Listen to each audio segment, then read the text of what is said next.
Hello everybody, we are back again with our Revit cabin, and this time it's to put a floor underneath our main walls here. So right now this model is see-through essentially. If I flip to 3D view, you can see there is no floor under any of our walls. So we need to add that. So go back to the main floor. And to put a floor in, we're going to go up to the Architecture tab. We are going to select the Floor tool. There it is. And we're going to go ahead and just run with this generic because we're going to edit the type right away. So click Edit Type.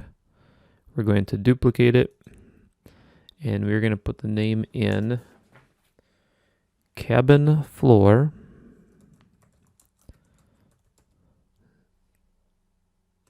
Space dash space 2x10 joists. 2x10 joists. And click OK. And we're going to edit that structure. And if you want to see a close-up view of what that looks like, remember the student guide has nice pictures where it's maybe a little easier to see than the video, but perhaps this works just as well. For our floor, we're going to need 4 total layers. We just need to insert one. Core boundaries are going to be at the top and bottom, so I'm going to click on the 3 button to highlight that row and move that down to the bottom. Our number 2 layer is going to be a structure. We're going to change that to, remember, click in the box, hit the triple dots. We're going to make that a plywood, sheathing. Once that library pops up. Oh, there it was. Plywood, sheathing. Click OK. And we're going to change that thickness to 0.75 inches. Enter. And our number 3 layer is going to also be structure. We're going to change that to softwood, lumber. There it is, softwood, lumber. And that is going to be 9.25 inches thick. 9.25 inch symbol, enter. So 9 1/4 inches thick. 2x10s are 1.5 by 9 1/4 is what's going on there. And if I preview this, I could show a little bit. So that's our 2x10 the tall way with 3/4 inch plywood sitting on top of it. And that looks good. So that's a simple floor structure. That's what sits on top of the foundation walls, the plywood, and then on top of this is where the walls are framed and built and stood up. So go ahead and click OK to leave that structure. Go ahead and click OK that properties box looks good. And the level here is going to be for the main floor. And right now, everything looks grayed out because you can see we're in a modify tab after I started that floor tool, and it's asking me where I want to click the boundary lines of my floor. So we're going to pick the exterior walls of the house.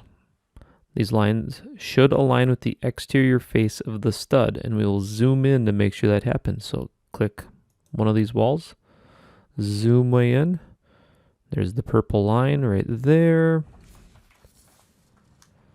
That purple line, again, this is our stud layer, so it's perfect. It's on the outside edge of the stud layer. Let's click that wall. And these windows work really slick to kind of see that purple line easily. Down here, click the bottom. Zoom in, sure enough. And one more time, click on that wall. And excellent, face of core. So that is good. So everything picked, and if it did not align correctly, you can grab, when we are done selecting here, you click modify, and you could always, or escape would have canceled the pick walls tool. Right there's the little pick walls tool that was highlighted. You can always drag these to a new location, and that should snap right back on that line for me. There we go. Go ahead and hit the big old green check mark there to finish sketch mode.